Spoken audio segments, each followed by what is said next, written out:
Alors, salam alaikum. Je vais vous présenter cette leçon de lecture. C'est la première dans le cadre de la séquence numéro 2 qui s'intitule La situation initiale des éléments perturbateurs. Donc, on va commencer par le premier gros morceau, la situation initiale. L'objectif de la séance, c'est de dégager les caractéristiques essentielles de la situation initiale d'une nouvelle policière. Je commence par la lecture du texte, du support. Notre nouvelle qu'on va étudier au fil du second trimestre, c'est La nuit du vampire de son auteur Johann Elche, tiré de La nuit du vampire, donc c'est le titre de l'œuvre, et puis tiré d'une nouvelle policière, ou bien de la collection Nouvelle policière au pluriel de Bigouden. Donc je vais commencer par la lecture du support, La nuit du vampire. Cette histoire se déroula le 25 décembre 2005. La nuit venait de tomber sur Cambry, un petit village du département du Finistère, dans la région Bretagne, en France, qui faisait historiquement partie du pays Bigouden. Alfred, revenu de l'hôpital de Cornouailles, il conduisait prudemment sa voiture à proximité du cimetière à cause du brouillard gris qui traînait encore sur le sol. Il n'était pas seul, un étranger était assis à ses côtés, un homme d'une silhouette vague qui faisait sans doute de l'autostop cette nuit-là et qui avait suscité la compassion du chirurgien. En effet, Alfred était ce genre d'homme, très généreux, altruiste et serviable de nature. Il était un peu maigre, d'une taille lancée, ses cheveux blancs et ses yeux vifs qui brillaient d'intelligence trahissaient son âge. Personne n'aurait deviné avec son manteau de toile gris clair qu'il approchait la trentaine. Dans son travail, ses collègues apprécient beaucoup son sérieux, sa sagesse et son sang-froid. Mais cette nuit-là, il se sentait énervé comme s'il avait l'impression que quelque chose de mal avait ou allait lui arriver. Là, il y a une erreur.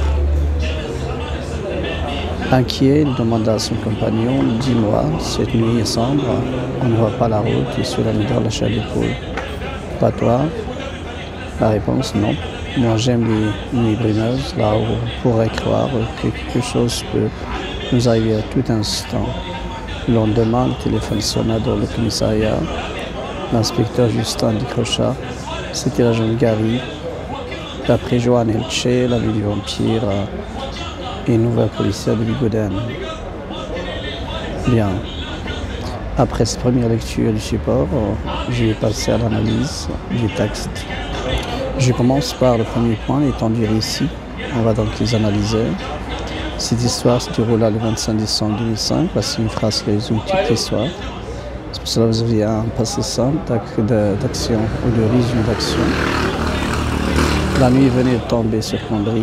Là, vous avez le sujet auxiliaire venir à l'imparfait plus le verbe à l'infinitif. C'est l'équivalent de passé récent au passé. Donc là, on est arrivé dans la trame de la narration. L'action venir de tomber de la nuit venait de se passer. Puis, on présente le lieu sur Cambry, un petit village du département de Finistère dans la région Bretagne en France, qui faisait historiquement partie du pays Bigouden. Donc faire partie, c'est à l'imparfait. C'est un imparfait de description, puisqu'il s'agit ici de la présentation du lieu, de l'action, le lieu principal. Deuxième paragraphe, Alfred revenait de l'hôpital de Cornouailles. Donc là, ça demande du temps, c'est un imparfait duratif, action longue. Parce que par la suite, on va aussi avoir le deuxième verbe, conduire prudemment. L'adverbe prudemment, ça montre que ça prend du temps. Il y a aussi une cause de ce temps pris. Prudemment, sa voiture à proximité du cimetière à cause du brouillard qui traînait encore. Vous avez encore un autre adverbe ici qui montre l'aspect duratif de l'action traîner. Donc il y a un brouillard, c'est pour cela et il conduisait prudemment. C'est pour cela qu'on a pris donc les trois verbes à l'imparfait sont des verbes d'action durative sur le sol. Il n'était pas seul, donc là encore le retour de l'imparfait description. Il s'agit donc du deuxième personnage qu'on va présenter. Qui est-ce? C'est un étranger. Il est assis à ses côtés. Donc si on prend assis comme un adjectif à participial ou à base de participe, le contraire de debout, on va donc prendre ici être comme un verbe à l'imparfait de description. Sinon, si on peut prendre aussi assis comme un verbe et là c'est l'auxiliaire, on va avoir le plus que parfait. Donc là, on est arrivé ici, il y avait déjà le personnage, l'étranger sur le siège, bien assis au siège de la voiture, donc nous avons un retour au passé. Le plus que parfait et rétrospection. Un homme d'une silhouette vague qui faisait sans doute de l'autostop cette nuit-là. Alors il faisait ça encore imparfait de durée. Puis il faisait de l'autostop cette nuit-là, et sans doute c'est le narrateur donc qui le dit, et qui avait suscité le retour rétrospectif ici avec le plus que parfait, le sentiment de la compassion chez les chirurgiens. Puis directement après le deuxième paragraphe, nous allons voir en effet, bien sûr on va encore expliquer pourquoi ces outils pour le mouvement du texte, ces outils de liaison. Je vais l'expliquer dans la deuxième partie. En effet, Alfred était ce genre, donc là c'est la description, était ce genre d'homme très général, triste, serviable de nature. Qu'on voit, il y a des adjectifs qualificatifs, de caractère psychologique. Vous avez donc la description. Il était un peu maigre. On passe à la description physique. Donc imparfait descriptif, un peu maigre, d'une taille élancée, ses cheveux blancs, ici yeux vifs qui brillaient d'intelligence. Toujours l'imparfaite description. Trahissait son âge, donc c'est toujours la présentation, la description. Personne n'aurait deviné, là c'est un vrai conditionné passé qui signifie la supposition. Personne n'aurait deviné, avec son manteau de toile gris clair qu'il approchait la quarantaine, donc là c'est vraiment parfait et progressif. Ou bien aussi de la description, puisqu'il s'agit ici de présentation de l'âge. Dans son travail, ses collègues apprécient beaucoup son sérieux. Là encore, c'est la description, parce qu'on va avoir des attributifs sérieux, collègue sérieux, voilà, le personnage sérieux. Sa sagesse et son sang-froid, mais cette nuit-là, il se sentait énervé, comme s'il avait l'impression que quelque chose de mal. Là encore, il y a une erreur, c'est pas va, mais allait lui arriver, c'est le contraire du passé récent. Là, c'est le futur proche au passé, pas avoir le futur proche du présent, ou proche du présent, de narration. Donc, puisque l'histoire est au passé, donc on va mettre le second auxiliaire allait conjuguer soit au passé simple, plus l'infinitif, ou bien l'imparfait plus l'infinitif, comme on a dans le premier exemple du passé récent. Donc, la phrase devait normalement être écrite ainsi, s'il avait l'impression ou il avait l'impression que quelque chose de mal allait lui arriver, futur proche au passé, et là c'est de la description des sentiments. Puis le verbe introducteur au passé simple. Tous les verbes introducteurs sont au passé simple, à l'exception bien sûr d'une réplique qui sera une tirade, c'est-à-dire une longue tirade, on peut dire par exemple, il lui répondait lentement, on peut avoir l'imparfait dans le verbe introducteur. Mais généralement, puisque les paroles qu'on va dire qui sont dites sont très courtes, ça demande un petit laps de temps, donc on va voir le passé simple à chaque fois dans le verbe introducteur. Puis, dis-moi, cette nuit est sombre, donc pour les tirets, il s'agit de deux répliques, donc on a un discours direct et du coup nous allons avoir des temps simples, c'est-à-dire les temps normaux, le présent, de l'indicatif, passé composé, etc. Mais si jamais on veut les transformer, par exemple la première phrase en discours indirect, pour l'intégrer ici, on va voir Anquiel demanda à son compagnon de lui dire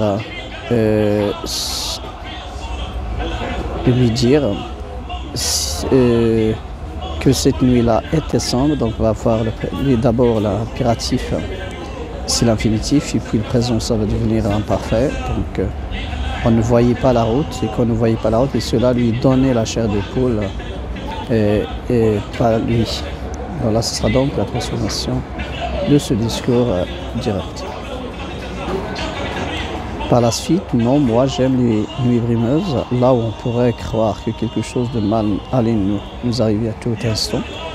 Et vous avez le lendemain matin, le téléphone sonna. Alors, la sonnerie du téléphone, c'est toujours imprévisible. On va voir un passé simple d'action soudaine. Dans le commissariat, l'inspecteur Justin décrocha, deuxième action qui est successive à la première. Il est bref, décrocha, et puis le retour de la parfaite description avec la présentation, le présentatif, c'était l'agent Gary. Puis 3 points de suspension, bien sûr, on va voir ici l'annonce de l'événement modificateur. Je vais passer maintenant à la troisième partie. Alors, c'est le mouvement du texte. Donc nous avons dans la présentation ici, dans la première partie, la présentation des lieux, temps et personnages avec le vert. Donc il y a beaucoup de descriptions avec le vert ici. Et vous avez aussi cette couleur qui annonce les actions, cette couleur en marqueur qui annonce le passé simple. Donc vous avez cette histoire, c'est le 25 décembre, la nuit venait tomber sur Cambry. Donc Cambry c'est quoi? C'est un village petit, dans un département c'est un peu grand. Et le département c'est donc la région de Bretagne, et cette région de Bretagne se trouve en France. Et France elle-même faisait partie du pays Bigouden. Donc on est dans une sorte d'emboîtement dans la présentation des lieux. Quand vous voyez, vous devez organiser la description, ou bien la présentation du lieu, soit du général au particulier, ou bien du particulier au général. Puis dans le deuxième paragraphe, nous allons voir l'action principale, c'est celle de conduire près du cimetière. Et là encore, avec le cimetière, ça connote la préparation de la peur, les ingrédients qui préparent l'élément perturbateur qu'on va avoir par la suite, parce que toutes ces parties, il est calme, mais en même temps calme, tout en préparant l'élément qui va venir après. Puis à cause du brouillard qui traînait encore sur le sol, il n'était pas seul. Donc il présente ici une bonne description, une description détaillée du personnage, le personnage de chirurgien. Mais avec lui, il y a un autre personnage.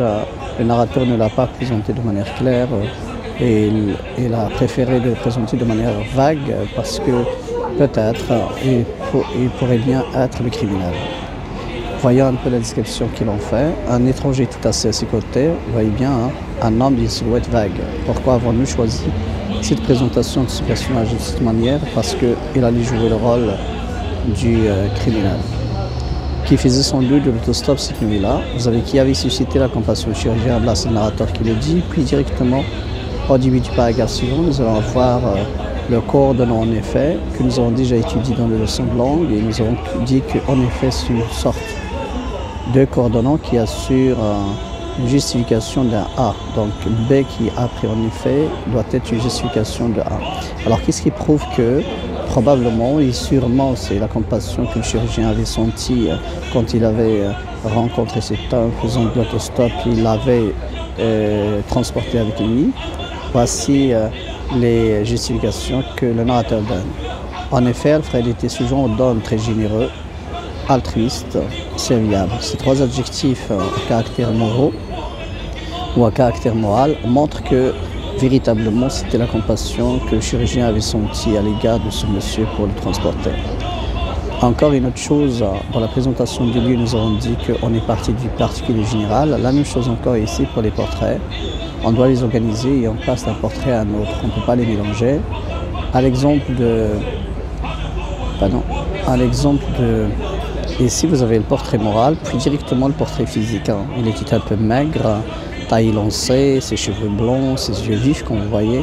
Donc on est passé du moral, le portrait moral, au portrait physique, qui brille d'intelligence. Parfois encore, on peut avoir un mélange de moral et de physique. Exemple des yeux, on peut lire dans les yeux de quelqu'un qu'il est intelligent. Ou bien, de ses yeux jaillissent des indices de son intelligence, qui trahissait son âge. Donc on passe maintenant après à une autre description qui est vestimentaire. Personne n'aurait deviné avec son manteau de toile gris. Alors manteau de toile gris, ça montre ce qu'il a enfilé comme vêtement, qu'il a approché la quarantaine. Puis par la suite encore, on va continuer le premier portrait moral avec la deuxième partie. Qu'est-ce que disent les collègues de ce chirurgien? C'est qu'ils apprécient beaucoup son sérieux, donc c'est quelqu'un de sérieux, quelqu'un de sage, quelqu'un de sang-froid. Pourquoi encore dans cet ordre de ces trois adjectifs qualificatifs à caractère moral, le narrateur a fini par son sang-froid, parce qu'il a besoin d'enchaîner avec mais. Et mais c'est un outil d'opposition entre quelqu'un qui a le sang-froid et ce qu'il allait sentir par la suite, c'est l'énervement. Donc il a senti l'énervement et puis c'est une sorte de prémonition, c'est-à-dire un pressentiment de quelque chose qui allait se passer. Ça arrive chez ceux qui sont dotés de sixième sens. Donc il se sentait énervé comme s'il avait l'impression que quelque chose de mal, vous voyez bien, c'est la prémonition, allait lui arriver. Quand vous voyez encore, on prépare l'élément perturbateur. Il va ici, c'est faux, comme j'ai dit. Il faut normalement avoir aller. Donc je vais prendre je vais reprendre la phrase qu'il faut normalement écrire. La voici normalement la phrase qu'il fallait écrire, c'est celle-ci.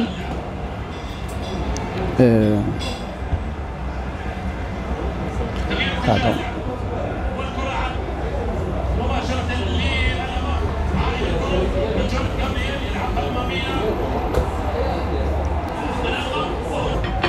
Alors voici la phrase.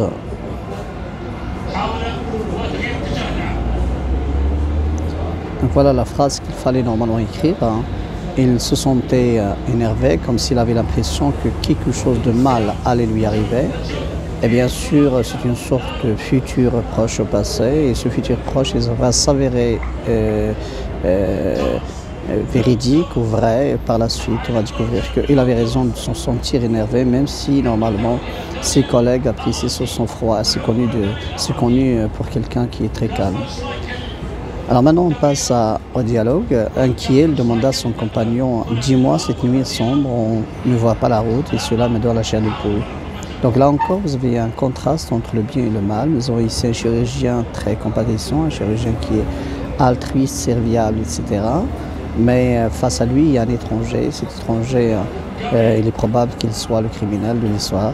Donc ici, avec la question posée par le chirurgien, il demandait une confirmation de la part de ce monsieur, cet étranger qui est assis près de lui au siège de la voiture. Mais avec cette question patoise, ça montre le contraste avec la réponse de l'étranger. Non, moi, j'aime les nuits brimeuses. Regarde bien, hein. Là où on pourrait croire. Donc les nuits brimeuses comme celle-ci, c'est la nuit où il pratique ses crimes. Là où on pourrait croire, pourrait croire que quelque chose peut nous arriver à tout moment. Et quand vous avez la même marque, quelque chose mais de mal, là c'est dit explicitement, et l'autre il a dit de manière implicite, quelque chose peut nous arriver à tout moment, mais à quoi fait-il insinuation? C'est pas une chose bonne, mais une chose très dangereuse. Bon, puis par la suite, vous avez un résumé du temps, un résumé des scènes dans le scénario de l'histoire, et puis directement vous avez la dernière partie, le lendemain le téléphone sonna à l'improviste, sonna soudain, c'est pour ça que vous avez le passé simple, dans le commissariat. L'inspecteur Justin décrocha, et puis c'était l'agent Gary. Qu'est-ce qu'on allait lancer? C'est le crime du meurtre. Voilà donc le développement de ce texte de cette manière. Voilà comment on construit la situation initiale tout en préparant petit à petit l'élément perturbateur qu'on va avoir dans le texte suivant. J'espère que vous avez compris. Et pour les questions, à essayer d'y répondre, on va les corriger en classe. Merci beaucoup et bonne chance.